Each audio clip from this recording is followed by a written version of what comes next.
Hoy vamos a ver el capitalismo o el socialismo. ¿Qué nos conviene más? Debemos considerar que a mediados del siglo XIX, en Inglaterra, la industrialización estaba en su pleno apogeo, lo cual causaba que se explote mucho a los trabajadores debido al exceso de producción, jornadas de 14 a 16 horas diarias, salarios denigrantes, trabajo infantil mal pagado, sin descartar los accidentes al por mayor por el cansancio de la clase obrera, no tenían seguridad médica o vacaciones. Sin embargo, los dueños de las empresas, fábricas, se enriquecían sin dolor alguno. Dentro del capitalismo, de pronto, un pensador alemán muy famoso como fue Karl Marx se hizo la siguiente pregunta: ¿cómo llegamos a esto? Marx había leído a Hegel, quien mencionaba que todo progresaría a partir del enfrentamiento de contraindicaciones en la sociedad. También, cada etapa en el desarrollo social llevaba con sí el virus para su propia destrucción, lo cual iba a permitir avanzar a la siguiente evolución o transformación en la economía mundial. Para Marx, la civilización europea había pasado por las siguientes etapas. La época que los bienes eran escasos, todos los miembros de la comunidad que eran capaces de trabajar se la repartía según la necesidad. Aquí toma fuerza la agricultura y otras técnicas que permiten acumular bienes, lo que llevó a la humanidad a la siguiente etapa, penosamente la esclavitud. Es aquí que por primera vez se genera una división a las clases sociales, por un lado los que trabajan y por otra parte los que poseen los medios de producción. Para esta época existe la creencia de que los poderosos reyes, sacerdotes, son o cuentan con la gracia de la divinidad con la que contaban. Al mismo tiempo, en esta misma época aparece el Estado, que lamentablemente da paso a la tercera etapa de la humanidad, como se conoció el feudalismo. Para el feudalismo, los trabajadores dejan de ser esclavos y pasan a ocupar el nombre de siervos, aunque de igual manera siguen sometidos a los dueños de las tierras, ya que son los que deben pagar los tributos. En conclusión, podemos decir que el feudalismo gana dinero y poder a la clase social de artesanos y comerciantes, quienes habitualmente vivían cerca de los feudos. Marx los llamaba burgueses, quienes empiezan a reunir dinero para poder crear sus propias empresas y apoyar a negocios más grandes. Dichas empresas se empezaron a llamar sociedades y el dinero que reunían en las mismas se le da el nombre de capital. Por primera vez, las ideas de libertad e igualdad se escuchan en el territorio en el término de la democracia e igualdad, lo que empieza a dar origen a la revolución que marcaron un antes y un después para la sociedad. Tal es así como la bien escuchada Revolución Francesa. Recordemos que aquí la nobleza y el clero pierden el poder, inclusive siendo decapitados, y quienes tenían la autoridad o eran los dueños del capital. En el capitalismo podemos decir lo que antes era la propiedad de los nobles o tierras que se privatizaban. Las ideas propias del capitalismo traen gran desarrollo tecnológico como industrial. En cambio, los granjeros y campesinos quedan en la pobreza y se da otro fenómeno en la sociedad, empezando a migrar hacia otras ciudades para poder conseguir trabajo, así que como surge la cuarta etapa de la economía en la sociedad. El capitalismo, que es explicado y defendido por el economista Adam Smith. Aquí las principales características que se dan en el capitalismo son las tierras, las herramientas y las fábricas, que es lo mismo, o digamos lo contrario, los medios de producción no las maneja el Estado o la comunidad. Estas pertenecen a la propiedad privada netamente. Se genera también una libertad de mercado, que sucede aquí principalmente. Se da que todo el mundo tiene derecho a comprar y vender lo que mejor le convenga. Aquí se cree que las acciones económicas individuales, por más que se vean egoístas, se ven que contribuyen al bienestar de la sociedad dentro de la economía. Para el capitalismo, es ideal que las leyes y el Estado intervengan lo menos posible en el mercado, lo cual nos recuerda el discurso político del actual presidente de Argentina o nuestro famoso Javier Milei, muy controversial por cierto. Libertad de empresa. Aquí se menciona que cualquier persona puede empezar o crear un negocio, obviamente asumiendo los riesgos que causan los mismos o beneficios propios. Y la obligación a que el ser humano innovemos para poder competir en el medio. Al parecer, el capitalismo sería lo ideal para la humanidad, algo así como cuando uno se enamora y cree ciegamente, en lo que después le llamamos la tóxica.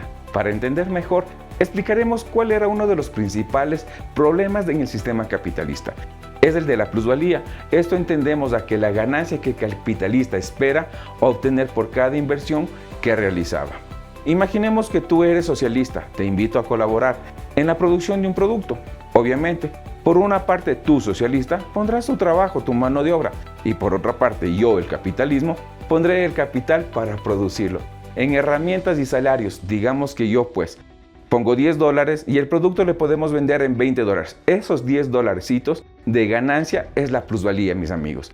Valor que regresará a mi bolsillo porque yo soy el capitalista. ¡Epa! ¿Y qué pasó con mi colaborador el socialismo? Karl Marx decía que la obtención de la plusvalía era una forma de robo que contribuía al enriquecimiento del capitalista y el empobrecimiento del trabajador, quien era el socialismo. Totalmente irónico, ¿no?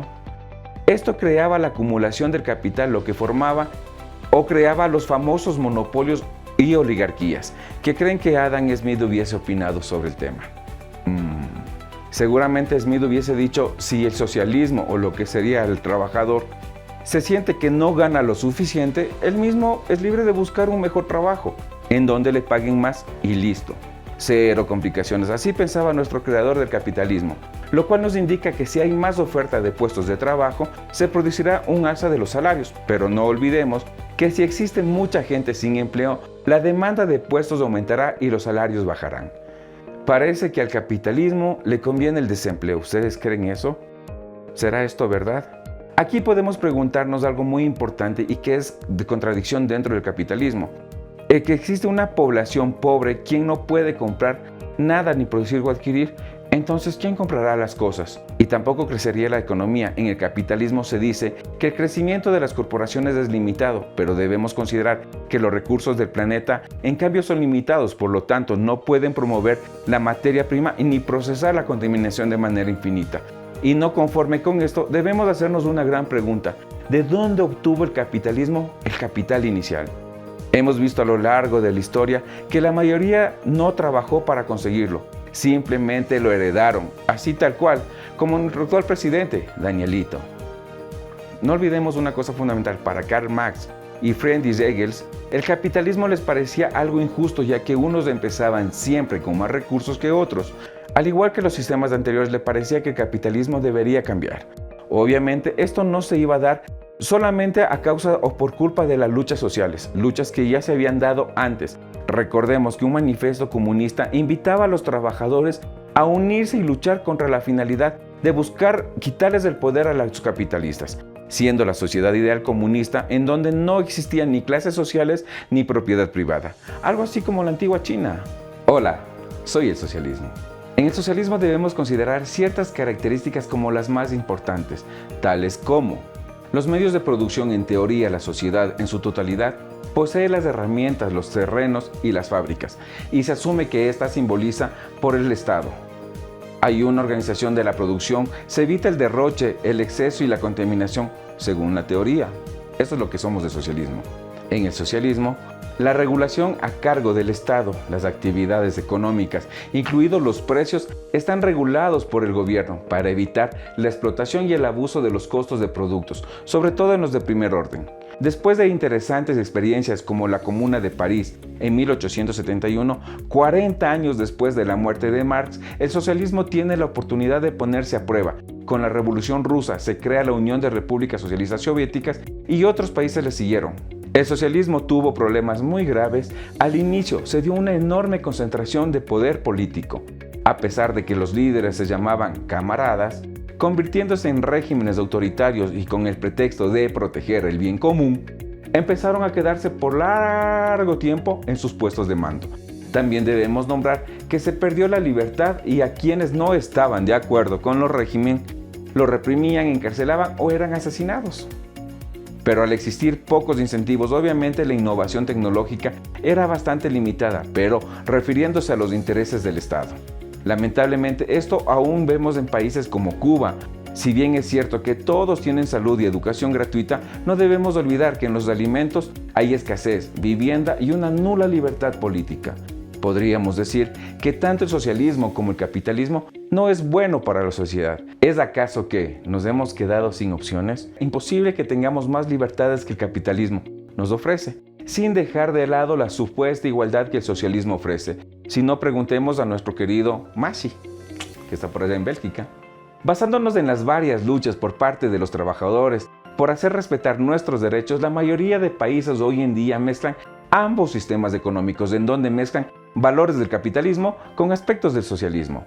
Por ejemplo, podemos mencionar que en el modelo nórdico existe la libertad de empresa y libre mercado, pero los trabajadores son fuertes con los sindicatos y aquí el Estado interviene en la negociación para los salarios. A pesar de todo esto, vemos que en los países capitalistas el Estado se encarga de construir carreteras y temas de salud. Seguramente, si no fuese por las luchas socialistas, hoy en día no disfrutaríamos de jornadas laborales de cada 8 horas, vacaciones, salario básico, seguro social, aunque muchos países como los nuestros, Ecuador, nos quejamos del pésimo servicio que nos brinda el seguro social. Para nuestro debate tenemos, por una parte, el socialismo y por otra parte, al capitalismo. Vamos a ver qué nos expresa el socialismo en base o qué preguntas tiene o qué el socialismo destaca de sí. Para nosotros los socialistas, en el socialismo apostamos por la propiedad comunitaria de bienes y medios de producción. Distribuimos los recursos y bienes de manera equitativa entre toda la población. Recordemos que en el capitalismo defendemos el derecho a que las personas deban poseer propiedades y bienes de producción y con esto simplemente fomentamos la competencia e invitamos a la innovación. Aprende, en el socialismo planificamos y regulamos la producción, distribución de bienes y servicios como gobierno. Asumimos el control y la coordinación de la economía. Todo por igual. Para nosotros los capitalistas, tener un libre mercado permite destacar la importancia donde los proveedores de bienes y servicios pueden interactuar directamente con ustedes, los consumidores. De esta manera fomentamos la eficiencia económica. Los socialistas como gobierno desempeñamos un papel importante y amplio en la economía. Nosotros tenemos un mayor control sobre la producción, distribución de bienes y servicios. Hacemos una redistribución de la riqueza. Controlamos los sectores estratégicos, lo que más plata da al Estado. También nosotros, a cargo de los gobiernos, hacemos cumplir el marco legal y regulatorio. Protegemos la propiedad, promovemos la estabilidad económica, proveemos de bienes y servicios públicos que son necesarios para la sociedad. Intervenimos en el caso que existan fallas en el mercado y dependiendo de las políticas simplemente garantizamos la distribución de la riqueza. Eso hacemos en el capitalismo. Como buenos socialistas, defendemos que el trabajo debe ser compartido entre todos los de la sociedad y ustedes, los capitalistas, se benefician de su propio trabajo a costillas de otros socialistas. Tenemos que considerar que los capitalistas nos hemos beneficiado de nuestro propio trabajo y esfuerzo, algo que no ocurre con el socialismo. En conclusión, podemos decir que no hay respuesta única o absoluta sobre cuál es la mejor opción para una sociedad. Ambos sistemas tienen ventajas y desventajas. Aunque el socialismo ha traído las últimas décadas una decadencia a Venezuela causando casi el mismo impacto que tiene Cuba, una economía socialista podría ser beneficiosa para una sociedad ya que este sistema puede enfocarse en satisfacer las necesidades básicas de toda la sociedad, asegurando una distribución más equitativa de la riqueza y garantizando la participación democrática en la toma de decisiones. De igual manera, la economía capitalista fomenta constantemente una innovación, eficiencia y el crecimiento económico a través del incentivo individual y la competencia en el mercado. Para el capitalismo, su principal objetivo es generar riqueza y prosperidad. Sin embargo, también propicia la desigualdad económica y la concentración de poder en manos de unos pocos. Es importante tener en cuenta que muchos países adoptan sistemas mixtos, combinando elementos de ambos enfoques para encontrar un equilibrio entre la eficiencia económica y la justicia social. Para poder elegir un sistema económico acorde debemos tomar en consideración las preferencias, valores de la sociedad. Debemos considerar factores importantes tales como la cultura, historia, educación, para poder tomar una decisión sobre qué sistema nos conviene más dentro de una sociedad.